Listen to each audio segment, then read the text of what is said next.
Per 83 anni questa storia è rimasta in fondo al mare.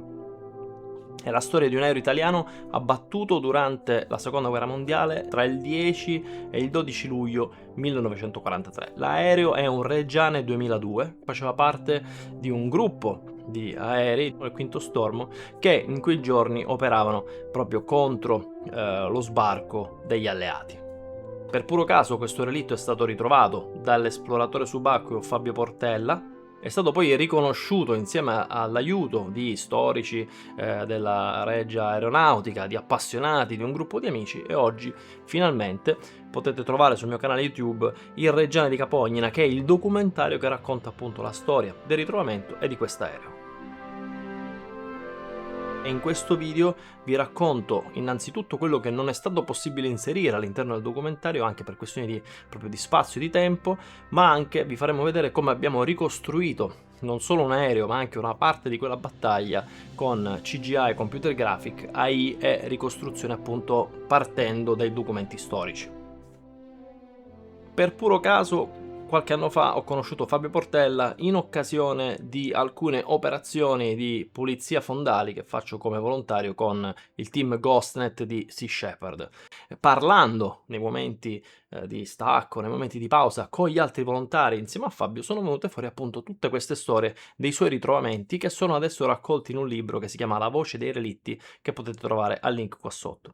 Una in particolare mi aveva colpito, era la storia appunto di questo Reggiane 2002, di questo aereo italiano di cui io non sospettavo neanche l'esistenza.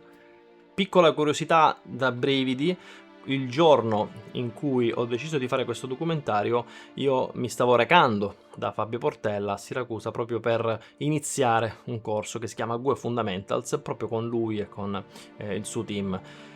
Stavo pensando a come realizzare questo documentario, avevo già fatto tutta una serie di disegni mentre ero in aeroporto, mentre ero in volo.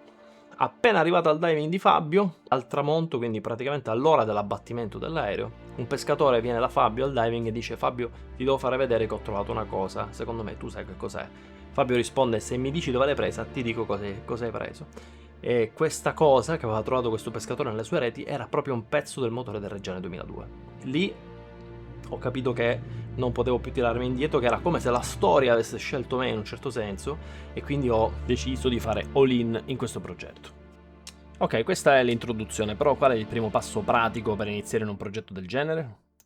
Ho iniziato quindi a comprare tutta una serie di libri, a ripassare lo sbarco in Sicilia, insomma a ripassare tutta una serie di fatti storici. Venivano fuori pian piano delle storie veramente commoventi, a volte tragiche e estremamente cinematografiche. Le storie dei piloti, di alcuni dei piloti di questi aerei. Faccio un esempio per tutti: il maggiore Giuseppe Cenni, che era un idolo già all'epoca dei fatti, un asso della Regia Aeronautica, si era già distinto nella guerra in Spagna, era caduto col suo aereo in territorio nemico, era stato fatto prigioniero, è stato tenuto prigioniero per 7 mesi ed è colui che ha inventato il grido di battaglia Balzer, tuttora utilizzato dal 102esimo gruppo dell'aeronautica militare. Abbiamo anche trovato nel tempo delle informazioni che, confrontate con i report ufficiali, a volte erano anche false. Per esempio viene detto in numerosi libri che i Reggiane erano responsabili di un evento infame, che era quello dell'affondamento della nave ospedale Talamba, che era appunto degli inglesi, che affonda la notte del 10 luglio, quindi praticamente tra il 10 e l'11 luglio. Viene bombardato alle 22 circa, non c'erano più reggiane in volo a quell'ora perché erano rientrati tutti più o meno verso le 8:30 a Crotone. Quindi non c'è più questa responsabilità, almeno per quanto ci riguarda, da parte degli italiani. Invece era più probabile che ci fossero dei Ju-88, dei Junker in volo in quel periodo e che l'abbiano appunto affondato i tedeschi. Altro evento che non abbiamo potuto trattare è il bombardamento invece dell'aeroporto di Crotone, da cui partivano i Reggiani il 13 luglio, che ha causato una strage, un'ecatombe, tra cui anche quella degli aerei.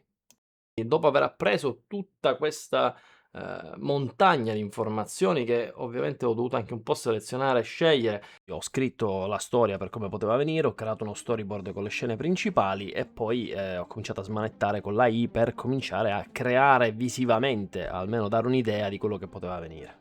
Dopo circa un mese di tentativi a sbattermi la testa contro tutte le piattaforme possibili e immaginabili di AI, alla fine sono riuscito a creare dei prototipi, partendo praticamente da fotografie e ricostruzioni di modellini come questo qua, che è un modellino che si compra su alcuni siti specializzati, è un modellino che ho montato malissimo tra l'altro, però era appunto per cominciare a capire come potevano essere visivamente queste scene. Ma bisognava trovare un compromesso, cioè con la I e con Blender io potevo riuscire sicuramente a ottenere qualcosa di decente, ma scene troppo complesse, con troppi aerei, con delle livree esatte, con degli stemmi precisi, con dei cambiamenti di formazione erano troppo difficili da controllare bene, quindi mi sono dovuto affidare a uno specialista della CGI. E qui è entrato in scena Nicola Demma, che è Nide Illustra, che è il nostro collaboratore che ci ha permesso di ricreare con grandissima fatica, se non sbaglio sono 7-8 shot in assoluto, 7-8 inquadrature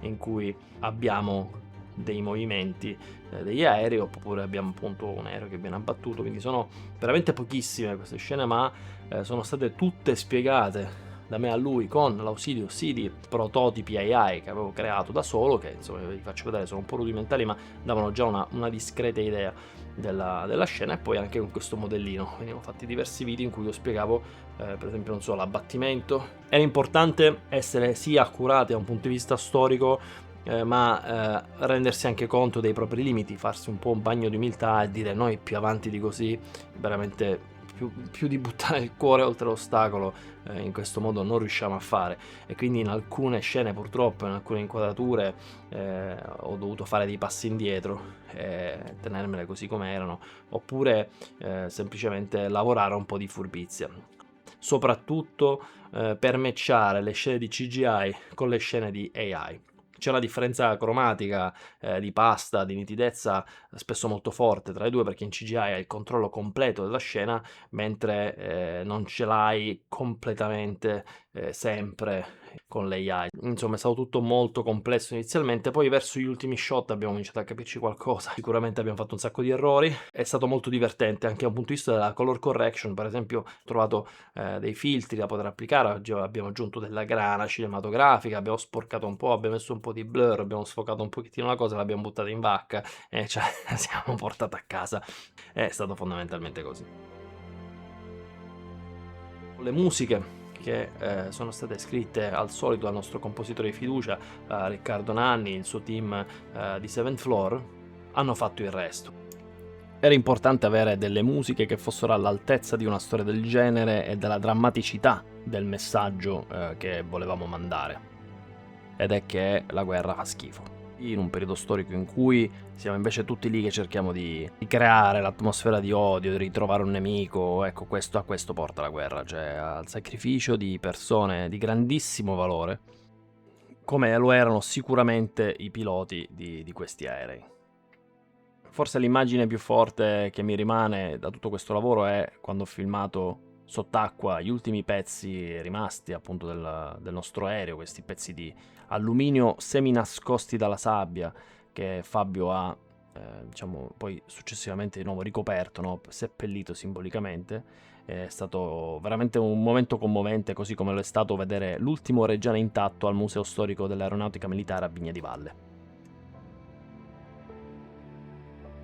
Sono un po' le storie che ti chiamano, non sei tu che le scegli.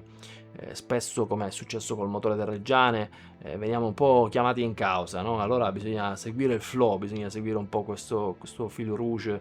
Non so ancora dove porterà tutto questo lavoro, sinceramente. Stiamo già preparando con Fabio un prossimo episodio su un altro aereo che ha trovato lui, stavolta inglese. Se volete darci una mano, qui sotto trovate il link ovviamente per fare la vostra parte, se no potete contattarmi, dirmi la vostra, siete ovviamente i benvenuti. Noi ci sentiamo la prossima volta con un altro capitolo di Abyss Discovery, con un altro backstage, ci vediamo alla prossima.